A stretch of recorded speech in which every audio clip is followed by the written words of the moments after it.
All right, Nuggets fans, welcome into Pickaxe and Roll, brought to you by our good friends here at Mile High Sports and FanDuel. I'm your host, Ryan Blackburn, at NBA Blackburn on Twitter, part of the Mile High Sports Podcast Network, and I am here. I am ready to discuss the Denver Nuggets, who start the week in, I think, a relatively fortunate position with where they have begun over the course of the last 12 games to where they continue to go.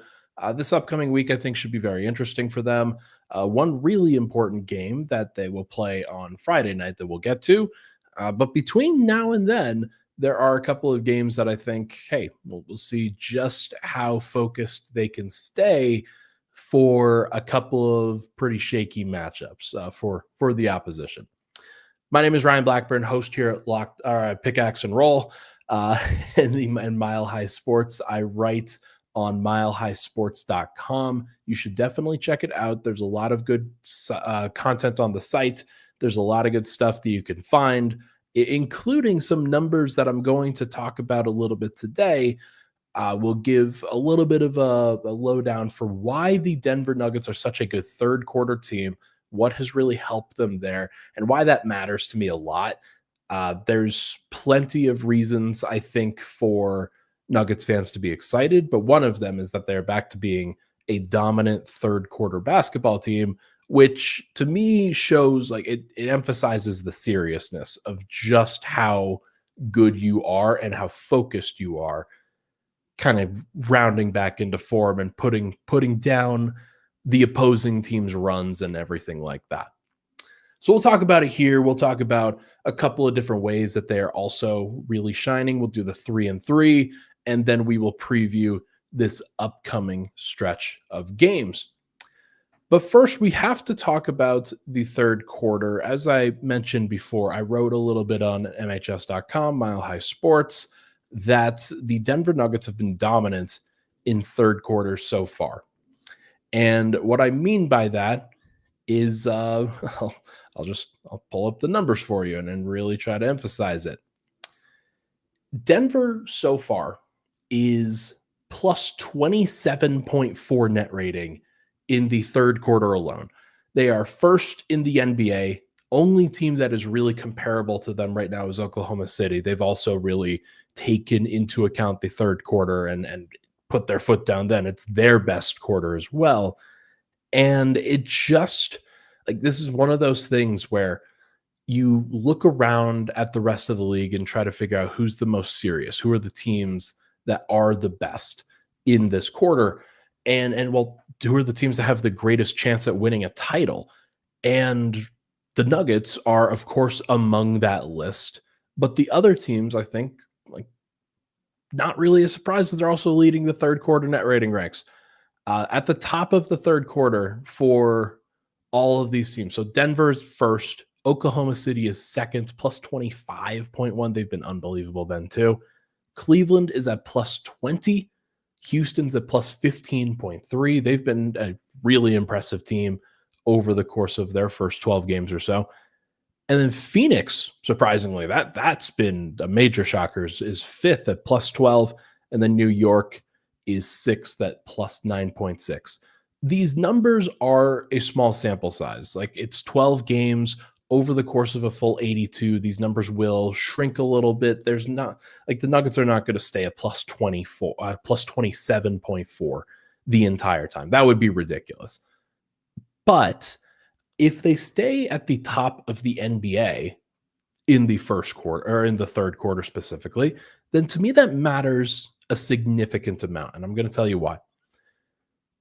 Teams that are championship caliber, sometimes they get like the opposing team's best starts. They, like, another team is really gearing up for that matchup. Sometimes you might slip up a little bit. There's things that happen throughout a game, some variance that happens.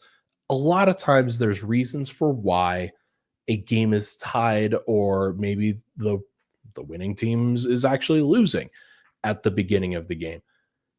And Denver goes through that. Like, sometimes they aren't fully into the game at that point. Sometimes they are saving themselves for the second half. There's a whole bunch of reasons why the Nuggets, for example, might be losing at the beginning of a game, like first quarter, second quarter, whatever.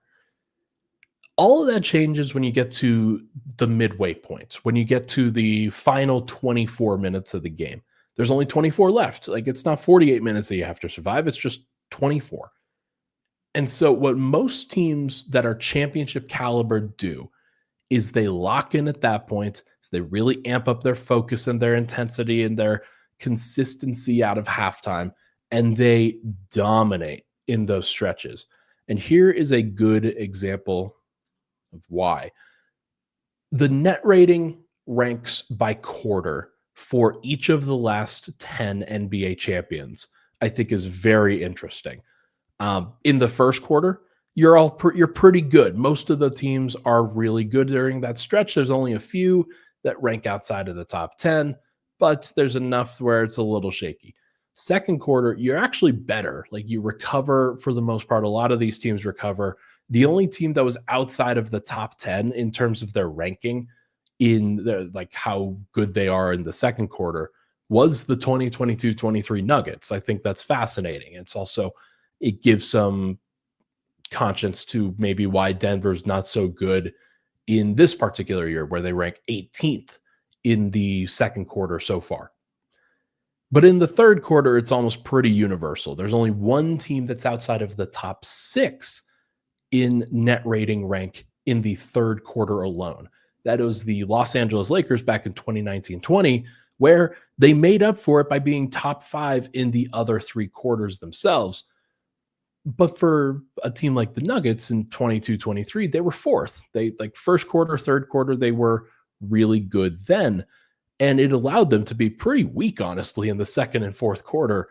A lot of that had to do with their bench, but it's not always that. Sometimes, like you see, the fourth quarter is actually the least important quarter in the regular season for almost all of these teams, like Golden State, Toronto, Milwaukee, and Denver. Like, so 5 champions in the last 10 years were outside of the top 10 in terms of their net rating rank, and 3 of them were outside of the top 15. Like, that to me is pretty indicative that you don't have to be amazing in the fourth quarter. Oftentimes, it's because you've blown teams out at that point, and other teams are just kind of hanging around, or maybe they inch back a little bit and make it a little bit more respectable. You've seen that happen to the Nuggets all the time when they're blowing teams out. But I do think that the fourth quarter is not as important for indicators. Now, if it's in the clutch, that's a little bit different. Like, there's a lot of times where, okay, beginning of the fourth quarter is a little bit different than the end of the third quarter. However, I do think that the third quarter is pretty universally accepted as the most important when it comes to building championship habits. Okay, you may not get off to a great start the first time around, but the second time around, you're definitely going to be good. Like, that's when the game is still a game. And it's oftentimes when a team can make it not a game, when you are dominating the way that Denver's trying to do so. So how does that manifest for the Nuggets? Well, sometimes they will trail. Like in this last game, specifically against the Minnesota Timberwolves, they were down, I believe the score was 60-55 at halftime. And then third quarter rolls around, and I believe Denver won that quarter by 6. And then they ultimately won the fourth quarter by 10. Pretty impressive stuff from them. I'm looking at it here. They lost in the first half, and then they regained the lead in the third quarter, and then ultimately separated in the fourth. So Denver has not just like been great in the third quarter. They've actually been surprisingly good in the fourth quarter in comparison to where they've been in the past. Think about that 2022-23 season. They were, 19th or 22nd or something like that in fourth quarter net rating. Now, this time around, they are 10th. In the numbers that I pointed out, Denver this year is first in first quarter net rating. That is another thing I'll get back to. 18th in second quarter net rating. It's their only negative quarter so far. Third quarter, they're first by a lot, or at least a significantly high number. And then the fourth quarter, they are 10th. They're plus 4.7 in their net rating. Then that's a pretty good number. That's a pretty impressive mix for at least three of those four quarters. Denver will ultimately get the second quarter under control, but it, to me, to be honest, like the second quarter is the least important quarter for Denver because it's the quarter where Jokic is playing the absolute least. You want to make sure that you get off to a good start as often as you can in the first, but in the third quarter is where you really have to get serious, and then in the fourth quarter it's where you have to win. So to me, I get why the numbers say what they do for Denver, and I think it's actually a pretty good indicator for where they are as a team.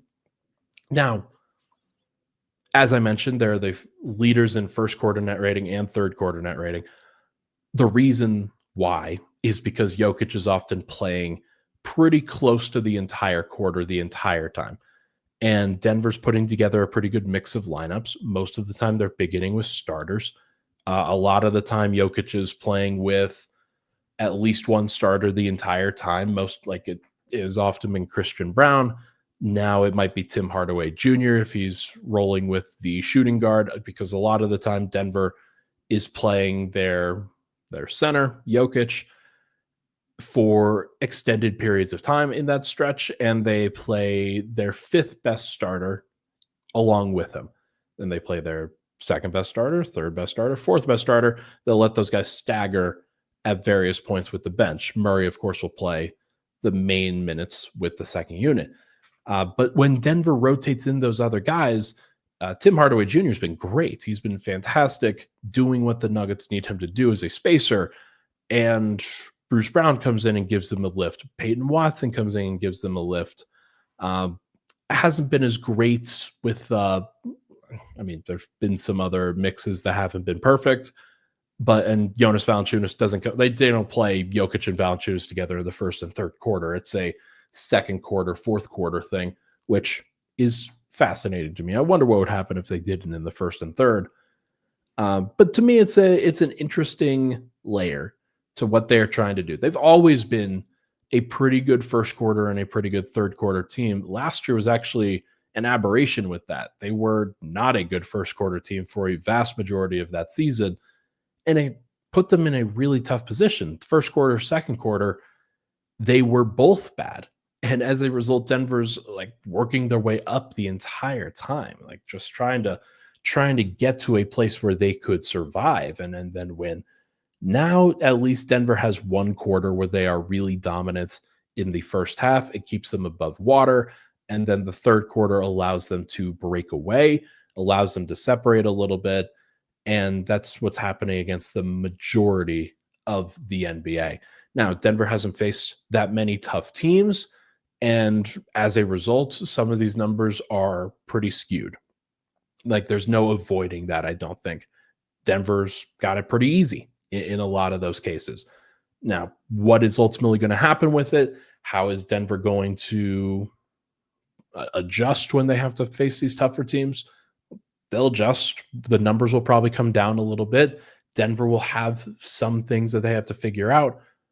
The hope is that they don't have to play their guys too much and that they can still play their primary mix of people and not have to adjust too terribly much there. But hopefully Denver doesn't like the weaknesses in the second quarter and to a degree in the fourth quarter. Hopefully that doesn't mean the Joker and the other Nuggets starters have to come in and play too heavy of minutes in the first half. This last game, Jamal played like 20 minutes, 21 minutes in the first half alone. Fortunately, he got a little bit of a break going forward and only played 40. But that can't be a consistent thing. That has to be a very occasional thing as often as possible. The other thing that the fourth quarter has really shown to me, it's like for whatever reason, Denver started off really well at the beginning of these fourth quarters. Despite the fact second quarter hasn't been great, fourth quarter has. Like they've found a way in a lot of these games to execute at a really high level, despite the fact it's the vast majority of the same guys. Sometimes Aaron Gordon will stagger. Sometimes you'll have a second starter that's out there, but most of the time it's Murray and four bench guys. Most of the time it's Murray, Bruce Brown, Tim Hardaway, Peyton Watson, and Jonas Valanciunas. Now, these last couple of times, it's been like Spencer Jones has been out there. Aaron Gordon staggered with the second unit because Denver had to adjust and Peyton Watson was in the starting group. So there's a couple of different ways that they are adjusting and figuring it out, but it has been really impressive. So if they can keep finding ways to not just be great in the third quarter, but the beginning of that fourth quarter when Jokic is not even on the floor, they can find ways for them to be successful without having him. That's a huge win for Denver. Okay, I've spouted off enough net ratings at you. Let's take a break. When we come back, we are going to do Monday's 3 and 3, as well as preview the upcoming slate of games. We'll be right back here on Pickaxe and Roll. This podcast is brought to you by Delete Me. Delete Me makes it easy, quick, and safe to remove your personal data online at a time when surveillance and data breaches are common enough to make everyone feel vulnerable. Data brokers, they profit off of your data. It's a commodity. Anyone on the web can buy your private details. This can lead to identity theft, phishing attempts, and harassment. Have you ever been the victim of identity theft, harassment, doxing? If you haven't, you probably know someone who has. Delete Me can help. Take control of your data and keep your private life private by signing up for Delete Me. Now at a special discount for our listeners. Get 20% off your Delete Me plan when you go to deleteme.com/hit and use promo code HIT at checkout. The only way to get 20% off is to go to joindeleteme.com/HIT and enter code HIT at checkout. That's joindeleteme.com/HIT, code HIT. All right, we are back. Pickaxe and Roll, Ryan Blackburn here. Thank you so much for tuning into the show, folks. Hit that like button, hit that subscribe button. Would really, really appreciate it. Let's get into Monday's 3 and 3. This is where I do 3 things that I saw last week that I thought were really interesting, and then look ahead to 3 things that I'm looking forward to for this upcoming week. We'll also pair that with a preview of the schedule. The first thing that we have to talk about, I think, is Tim Hardaway Jr. The way that he has stepped up for the Nuggets has been truly tremendous. Like, there's very little that you could say that Tim Hardaway hasn't done. Last night when I was on Locked On, Matt asked me, what is Tim Hardaway even shot like from 3 on the season? And I just pulled out a number. It's like 46%. I undersold it. It's 49.3%. Like, Tim Hardaway has been unbelievable this year. He's been great. 12 points per game, 1.9 rebounds, 1.6 assists, 0.4 steals, 0.1 blocks. Those numbers by themselves, especially if you don't factor in the points, they're not sexy. Like, he's not an impactful, like, stats player. Like, that's not what he's going to be.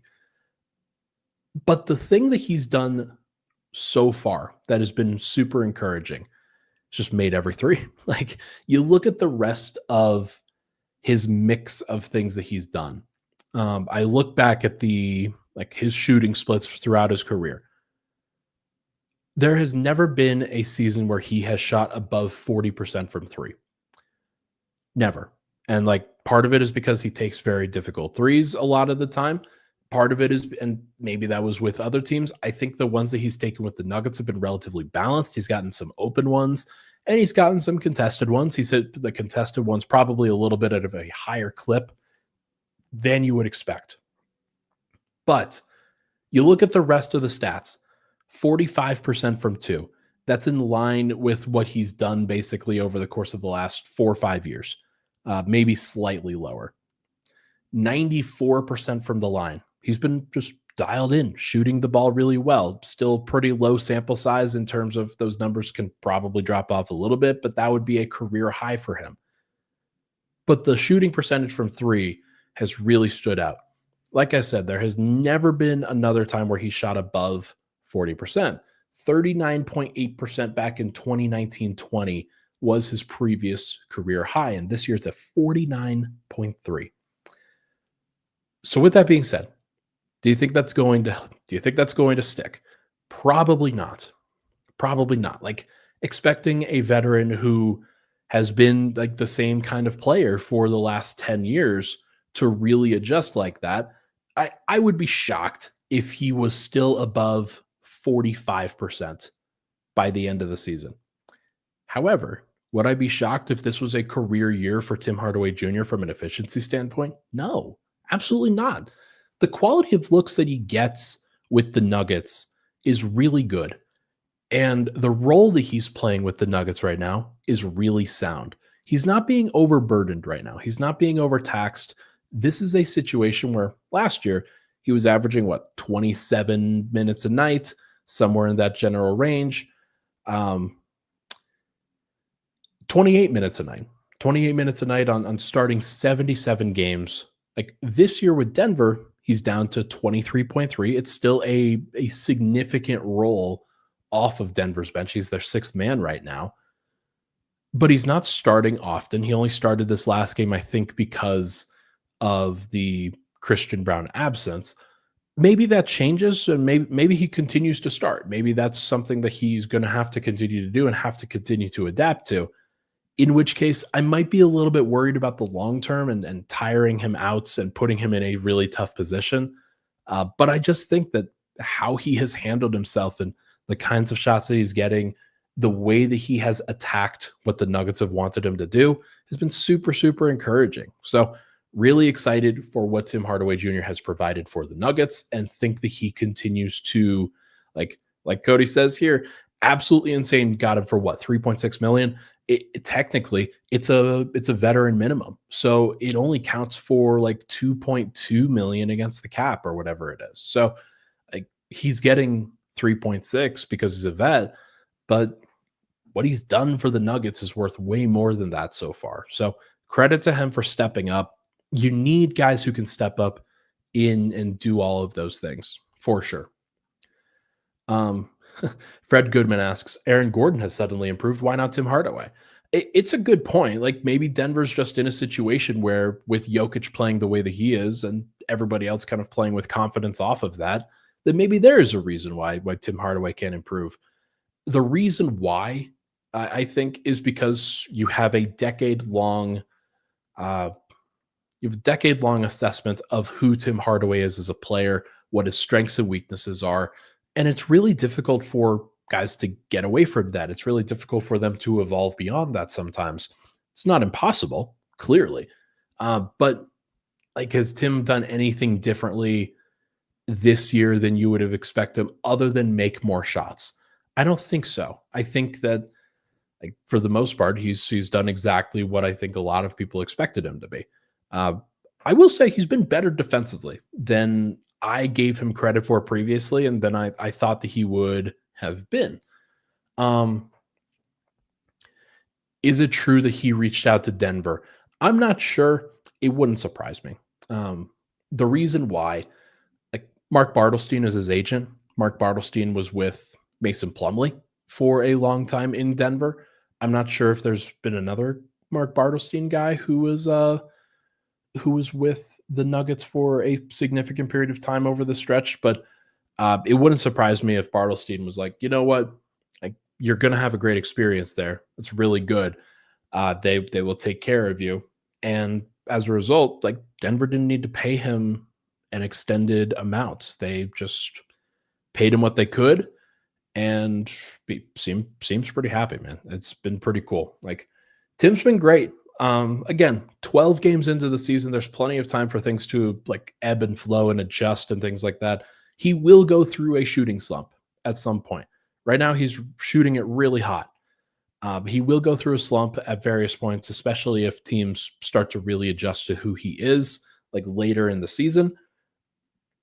But it doesn't matter. Like Denver's got what they needed to get from him, and we'll see whether that continues. The next one up for me is Aaron Gordon. And like as was brought up previously, Aaron Gordon's jump shooting continues to be extremely impressive. The actual efficiency numbers are not amazing inside the arc. Now, restricted area, he's been fantastic. He's at 75%. That's really high. That's very good for what the Nuggets would want it to be. But the paint non-restricted area for him has been 31%, and the mid-range has actually only been 35. You would expect those to be higher based off of the kinds of shots that he's been making. Like, he's been making some highlight-worthy and really incredible fall-away shots and things like that. The actual efficiency hasn't been perfect, but where he shined has been as a three-point shooter. 37.5% from the corners and 51.2% from above the break for Aaron Gordon. And a lot of that has come from like pull-up shooting, pull-up threes. It's been unbelievable to watch him be a pull-up three-point shooter. On the season, AG shooting 41.2% on pull-up three-point shots, which is very impressive. The two-pointers haven't been great, and so that's dragging down the EFG percentage a little bit. But the three-point percentage, just becoming a pull-up three-point shooter for the Nuggets, pretty odd, but also pretty cool, the way that it has happened, the way that it has manifested. I actually want to see where he ranks among all players that have taken the number of shots that he has. Let's go totals. And sorry, it's taking a little bit of time here. And let's go at least like 15 pull-up threes to start the year. Okay, well, that's not what I wanted to do. Anyway, like, Gordon's been awesome, and expecting him to keep this up is also probably a fool's errand. Like, he might continue to do it, and honestly, I hope that he does. But the fact that he has been this good at this level, like, he's comparable to these guards, he's comparable to these wings, these guys that should be shooting specialists. Pull-up three-point percentage, he's in line with Tyrese Maxey, Derek White, Shai Gilgeous-Alexander, and Zach LaVine right now. Like, those guys are the ones that are right around him in terms of the level of efficiency that he has put out there as a pull-up three-point shooter. It's not a high volume thing from him, but he's also been a really great low shot clock guy for Denver. And it's something that I've noticed, that when he catches the ball with like 5 seconds left to go, he's not really passing. He's just eyeballing his defender, putting himself into a position where he can get a shot off, whether it's in the corner, whether it's on the wing, wherever. And he just takes as much time and is as comfortable as he possibly can be getting to a spot and getting up what has been a pretty good shot. You wouldn't expect it to happen from a guy like Aaron, who is a dunk contest type for so long. But he has evolved his game. Like, I may just have to take the L on this, and the thinking that he would revert at least a little bit back to who he was, because he's not doing that. Like, he has evolved into a different player than he was before. And so a lot of these shots over the course of these last few games have been really, really impressive pull-up threes. And like, how could you hate it, man? Like, what he's been able to do has been really, really impressive. Lastly, we should probably talk about Nikola at least a little bit. He has been so dominant over the course of the last few games as well. Like, this last one, he was okay. I would call it an okay, maybe even a subpar Nikola Jokic game. Yeah, he had a triple-double and was 27, 12, and 10. But he had 6 turnovers. He shot like under 60% from the field. How dare he, right? Like, he's been unbelievable. So finding more opportunities for him to get the ball all over the floor and to create different passing angles, to me, is really important. Over the course of the last 5 games, he hasn't had 10 assists in 3 of them. He's had, like, this last game, he had 11 assists. 11. They gave him 11 assists. I thought there was only 10. Maybe they credited him with Jesus, holy crap. Credited him with an 11th assist. There was some consternation as to one of the ones that he was or wasn't credited for, so maybe that was corrected at some point. But before that, he had 6 assists, in a game that he had 35 or 55, 7 assists in a game he had 35. He had 14 assists in the Indiana game, second out of back-to-back for Denver, and one where Jamal and AG didn't play. And then he had 9 assists in the game before that, where like, only played 28 minutes and was extremely efficient, didn't have to do that much. So he's been great. There's so many levels that there's so many levels where he continues to raise his game. The efficiency within the 2-point range is extremely notable. But just his ability to see the entire floor, especially when there's another 3-point shooter out there, it's really, really important. I'm curious what Denver's going to do without Christian Braun over the course of these next few weeks, because so many of the easy assists that he generally picks up from just passing the ball to Christian Braun and Christian either running in transition or continuing on a split cut and finishing at the rim, a lot of those are going to be taken away. So he'll have to find other easy assists in other manners. Whether that happens continually remains to be seen, but he had 11 assists in this last game. I do not think that Nikola Jokic is a Christian Braun merchant. I think that he will probably find a way. But I'm curious to see how his game continues to shift. Like, he is one of the most malleable superstars in league history because of his ability to mold his game to what the team needs at any given point in time and what the skill set is for the team and how he can complement that as best as he can. So wouldn't surprise me if they make it happen. We've got a comment that says, I think the Nuggets should pursue Ty Jerome and bring KCP back from Memphis. Why? Like, is there like, are they not good enough? Like, I don't think they need to do that. I honestly think that they're fine.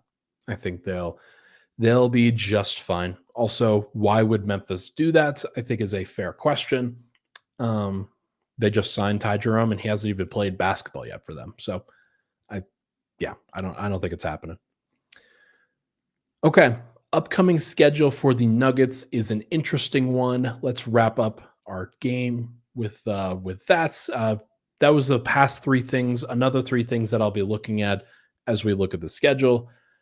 Chicago is on the second night of a back-to-back, coming in from Utah last night. They will play the Nuggets tonight. According to FanDuel, the Nuggets are 14.5-point favorites in this particular game. 14.5 is crazy. That's not a surprise, I would say, but like 14.5 is a lot. Like, that's what happens when you play double overtime against the Utah Jazz and then have to travel and play in Denver the next night. I don't give the Bulls a big chance in that one, but I will be interested and curious to see how Denver, like, can they get out and run? Can they, like, the Bulls are a young, athletic team. Can Denver impose their will as a running team in that particular game? This should be one, like, if there is one, Denver should score 140 points. There's no doubt in my mind. I know the Bulls have been a little bit feisty. I don't think that they are, like, especially Kobe White coming back. He's not exactly going to help them defensively. This is a game where Denver should be able to score. So that's what I'll be watching for tonight. Then Denver goes on the road again at New Orleans on Wednesday, at Houston on Friday. New Orleans is one where, again, like, Denver should be able to win that one. Whether they do or not remains to be seen. James Borrego is going to be the interim coach for New Orleans after they fired Willie Green. How does Denver respond in that situation? How, like, do they put their foot down in that case? Like, how hard do they go? These are games, like, especially these road games against bad teams, where Denver sometimes they'll kind of lollygag through it in a lot of ways, and then third quarter comes around and that's when they get really serious. So that would be my guess. Is, like, if I were a betting man, I'd probably take maybe not probably, but, like, it wouldn't surprise me if the Pelicans won the first half of that game. Denver wins the second half. Denver wins the game. And then Friday, Denver faces the Houston Rockets in the NBA Cup. The Rockets have been very good to start this season, and they've been surviving in a lot of the important ways that you would hope for them to do if you're a Rockets fan. Let's look at NBA Cup odds right now. The Nuggets are suddenly, like, within range for the NBA Cup. They can absolutely do it. To win West Group C, the Nuggets are actually technically the favorites at plus 200. because every team is 1-1, every single one. If Denver wins their next 2 games, and if they win them by enough that their point differential is high enough that they're not going to be like overtaken by somebody else, then they're in a really good spot. If they lose against Houston and if they lose against San Antonio in a subsequent cup game not this week, but next week, then they'll be out. How much that matters to everybody remains to be seen. But Denver, according to FanDuel, is plus 200 to win West Cup Group C. Golden State's plus 220. Houston is plus 300. Portland plus 750. San Antonio plus 850. That's a weird one. I kind of like those San Antonio odds. Everybody's 1-1. Like it's like they just have to win a couple of games and win in a surprising way. Maybe it's the point differential or something. Okay, and then Denver, second night of a back-to-back after that Houston game, they come back home and they play Sacramento again. Feels like Denver's playing Sacramento every week, which is because they are. But this is the only time that they play Sacramento, I believe, for the rest of the season. There's a chance that they could play them in the NBA Cup, but I don't think that Sacramento is advancing. So we'll see what happens with it, but I'm very curious to see how they handle it. So this guy's back. What happens if Jamal Murray gets injured? Don't we need a proven backup guard? Possibly Schroeder from the Kings. We should have kept Westbrook, but we didn't. Do they need a backup guard? Do they need it? I don't think they do. I think that Jalen Pickett can step up in those situations and be fine.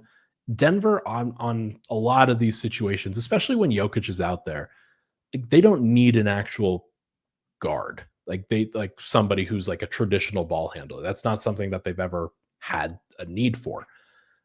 If Jamal Murray gets injured, or if he has to sit for multiple games or whatever, then they will survive. It just depends on the schedule throughout the year. But yeah, Bruce Brown will play 30 plus minutes. He'll handle some of the point guard responsibilities. Cam Johnson will take on a larger amount of point guard responsibilities.